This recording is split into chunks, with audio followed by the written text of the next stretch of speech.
Magandang hapon mga ka-happy hour. Narito ang mga balita para sa MBC TV Network News Update 4 PM edition. 32 milyon na boto, hindi sapat para mapigilan ang impeachment laban kay VP Sara. Nanindigan ang Commission on Elections na hindi sapat ang 32 milyon na boto para mapigilan ang impeachment kay Vice President Sara Duterte. Sinabi ni Commission on Elections Chairman George Erwin Garcia na hindi magagamit ni VP Sara ang kanyang mandato upang pigilan ang impeachment process laban sa kanya kahit na siya ay nakatanggap ng 32 milyon na boto sa eleksyon 2022, ito ang pinakamaraming boto na naitala sa isang elected official. Sa ilalim ng konstitusyon, ang impeachment ay ang pagtanggal lamang ng opisyal sa gobyerno, ito ay hindi automatikong pagtanggal sa opisina dahil ay dadaan pa ito sa pagsisiyasat sa Senado. Matatandaan na kinakaharap ngayon ni VP Sara ang 2 impeachment complaints na nasa House of Representatives na.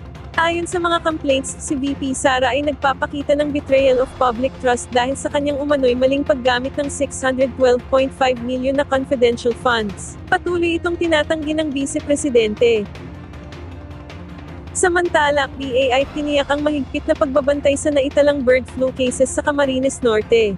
Tiniyak ng Bureau of Animal Industry ang pagpapatupad ng mahigpit na quarantine at biosecurity measures sa Talisay, Camarines Norte. Kasunod ito nang nagpositibong mga itik mula sa isang farm sa nasabing bayan noong December 6. Nabatid na natuklasan ng highly pathogenic avian influenza type A subtype H5N2. Ito ang kauna-unahang kaso ng naturang bird flu strain sa bansa at unang kaso naman ng avian influenza sa lalawigan.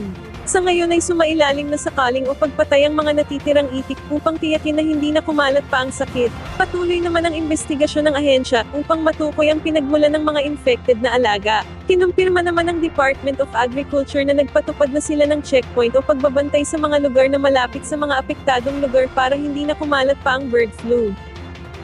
At yan ang mga balita para sa MBC TV Network News Update 4 PM edition.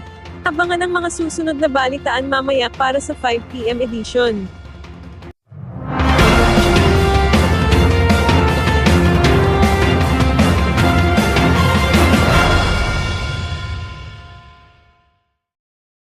Mga ka-happy hour, kung gusto mong manood ang mga balita sa MBC TV Network News Update, mag-subscribe sa aming YouTube channel, i-like ang aming Facebook page, at i-follow sa aming TikTok account.